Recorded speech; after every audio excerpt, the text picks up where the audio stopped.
because I want people to really understand what she's really sharing with us. Mm-hmm. She was a lesbian. She got baptized. That means she's a Christian. Right. She went from sin to now being a child of the King, Right. a Christian. Now on top of that, trying to figure all this Christianity stuff out, because you got folks that say, "Oh, I'm a Christian, but I'm a lesbian, and God is okay with that." So I want to put an emphasis on that she was in sin, didn't even know Christ. Now she know Christ. Right. Right. she's a Christian. Right.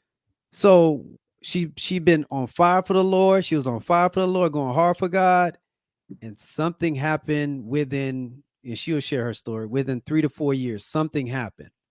She left and made a whole transition. Mm. She made a whole transition. She said, "Oh, I no longer want to be a woman anymore. I now want to become a man." And I want people to understand that.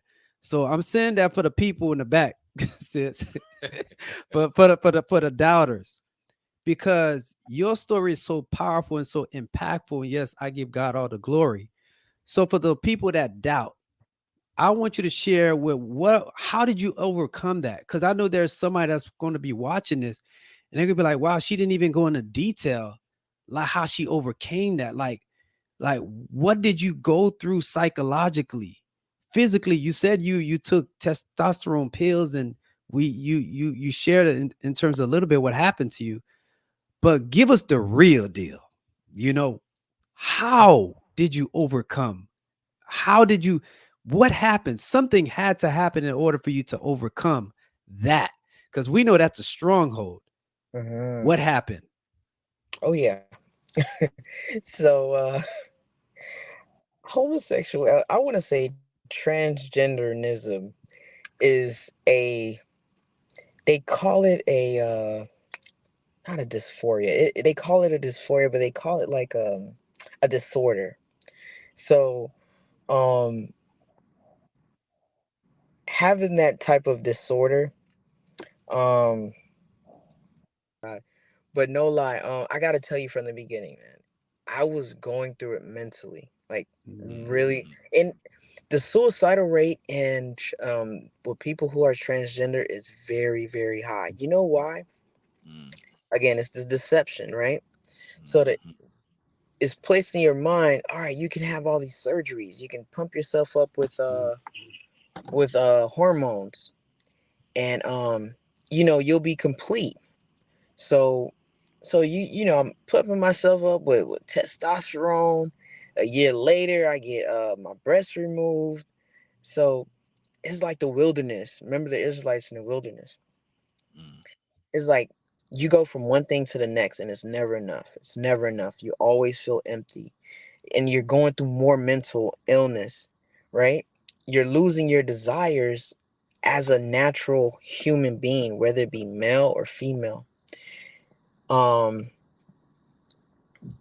So what actually happened with me was the mental part. That was the first part. Then after I began to like have suicidal ideations, feeling like I was empty still, feeling like it wasn't enough. I think when I wanted to change the bottom part of myself, that's when I think God was like, that was it's enough. And wow. not for nothing for other people who have done it, but God spared me. I think I'm supposed to have children. I didn't get to take out my ovaries. That was the next surgery I was supposed to have. You remove your ovaries. Then after you remove your ovaries, they just do you go through all these series of um of surgeries, right? But then God also placed other people who went through it, and they had videos on YouTube, and I remember just listening to the videos and the people who completed everything. Mm. They were a whole woman, and now they're a whole, artificial man. Mm. They were not happy. They were like, a lot of them were crying. A lot of them were saying they regret doing it. And I was just like, wow. Mm. Like you lose sensation. You know how someone pinches you and you can feel that pain? You lose sensation in those places that you're altering with. And I think that's what really got them. They were like, they can't feel anything, and they still feel empty, they're not complete. And so that's basically what happened. Like me listening to other people's testimonies, and God would not allow me to move forward with any surgery. He would not allow me. It was like anything that I was trying to do, it was like block, block, block, block. And then I was like, you know what? That's finally, I got on my knees, and it was January of 2020, a couple months before COVID. And I prayed to God, and I said, you know what, God, I will never. That was my vow to the Lord.